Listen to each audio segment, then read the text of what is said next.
हमारे channel IRPC India को subscribe करें और बेल बटन पे क्लिक करें ताकि हमारा सारा वीडियो आप सवाल जो है उनका कि क्या रसूल सल्लल्लाहु अलैहि वसल्लम मेराज नाम के गधे पे बैठ के सातों आसमान पे गए। वो किस चीज पे बैठ के गए? उनका नाम था बुराक। गधा नहीं है, घोड़ा नहीं, बुराक उस जानवर का नाम बोला गया है कि नबी सल्लल्लाहु अलैहि वसल्लम उस जानवर पे बैठ करके जो था, जिसकी स्पीड, जिसकी जहां तक नजरें जाती थी वहां तक उसका स्पीड था, नबी सल्लल्लाहु अलैहि वसल्लम उसमें बैठ करके, जिसके बारे में सूरह इसरा पढ़िएगा, कुरान का सूरह नंबर 17 आयत नंबर 1, तो उसमें लिखा हुआ है कि पहले मक्का से उनको बैतुल मक़दस यानी कि फिलिस्तीन जहां पर है, जेरूसलम जहां पे, वहां पे ले जाया गया, मस्जिद अक्सा, और फिर वहां से सातों आसमान पे ले जाया गया। तो क्या ऐसा हुआ था? तो हाँ, ऐसा हुआ था। अब लोग इस पे सवाल करते हैं कि ऐसा कैसे हो सकता है। तो मैं इस पे कहता हूँ ये बहुत सिंपल है जानना कि ऐसा कैसे हो सकता है। अभी से चलिए 300 साल पहले चलते हैं, 300 ईयर्स बैक, 400 साल पहले, और उस वक्त के किसी इंसान को हम उठाते हैं और बोलते हैं कि आपको पता है कि अभी जो हम लोग खड़े हैं यहाँ पर, हम लोग 1000 माइल्स पर आवर, मतलब कि 1600 किलोमीटर पर आवर की स्पीड से रोटेट कर रहे हैं, और हम लोग क्या कर रहे हैं? हम लोग 67,000 माइल्स पर आवर, मतलब लाखों किलोमीटर पर आवर की स्पीड से हम लोग आगे बढ़ रहे हैं। तो बोलेंगे आप पागल हो गए हैं कि ऐसा कैसे हो सकता है।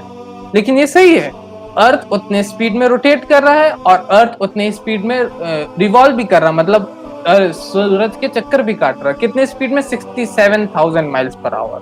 लेकिन क्योंकि अभी हमारे पास नासा का प्रूफ है, हम उसको प्रूव कर सकते हैं, तो वो सही हो जाता है। लेकिन अभी से कुछ दिन पहले तक वो अजीब बात रहता है। तो उस वक्त के लोगों के लिए वो अजीब बात है, अभी के लोग के लिए वो सही हो जाता है।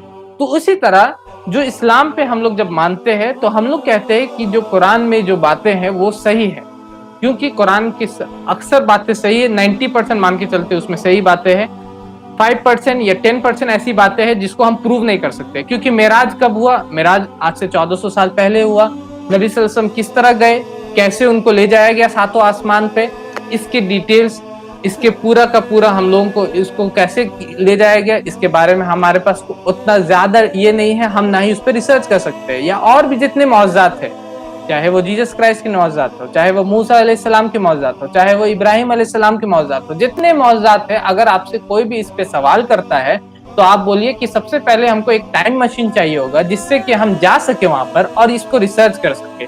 अगर हम ऐसा नहीं कर सकते तो हम लोग उस पर बोल भी नहीं सकते कि ऐसा सही है या ऐसा गलत है। जैसे कि मैं कुछ दिन पहले एक आर्टिकल पढ़ा था पेपर में, प्लीज बिलीव इट और नॉट, उसमें आता है कि आप मानिएगा या नहीं मानिएगा। उसमें लिखा हुआ था कि 6 महीना से अमेरिका की एक बच्ची है, वो 6 महीना से सो रही है। अगर इस बात को मैं ऐसे ही आपको बोल दूं तो आप बोलिए पागल हो गए, ये मजाक कर रहे हैं। लेकिन ये सही है, ये न्यूज़पेपर का आर्टिकल है और उस पे डॉक्टर्स भी उस पे बोल रहे हैं कि किस तरह ये सो रही है, वो उसको बोल रहे हैं कि एक बीमारी है। लेकिन ये सही बात है। तो उसी तरह जब तक हमारे पास ये नहीं हो सकता, जब तक हम टाइम मशीन को ला नहीं सकते और देख नहीं सकते वहां पर जाकर के, हम इस पे क्यों मानते हैं? क्योंकि हम कहते हैं कि ये कलामुल्लाह है, अल्लाह का कलाम है। तो इसमें, और ये लॉजिकल भी है कि अगर इसमें हमको 90% या 95% बातें जो है इसकी सही मिल रही, बाकी सारी बातें जो सही है, तो अगर 5% बात ऐसा है जो कि हम जिसको प्रूफ नहीं कर सकते, जैसे जन्नत और जहन्नम भी उसी में आता है कि हम उसको प्रूव नहीं कर सकते है या नहीं है, तो वो लॉजिकल डिडक्शन है कि हमको उस पर मानना ही चाहिए। क्योंकि अगर कोई 90% या 95% सही बोल रहा है तो ये सही है कि वो 5% भी सही बोलेगा। ये लॉजिकल डिडक्शन है। मैथमेटिकल इंडक्शन हम लोग पढ़ते हैं, जिसमें हम लोग इंड्यूस करके ये प्रूव करते हैं। हर चीज को हम लोग उस तरह प्रूव नहीं कर सकते, तो कभी कभी इंडक्शन और उसके लॉजिकल डिडक्शन से हम लोग को प्रूव करना पड़ता है चीजों को। तो इसी तरह ये हमारा लॉजिकल डिडक्शन है कि ये बातें सही है। जैसा कि अबू बकर रज़ियल्लाहु ताला अन्हु उन्होंने कहा कि अगर मोहम्मद सल्लल्लाहु अलैहि वसल्लम ये बात बोल रहे हैं तो ये सही बात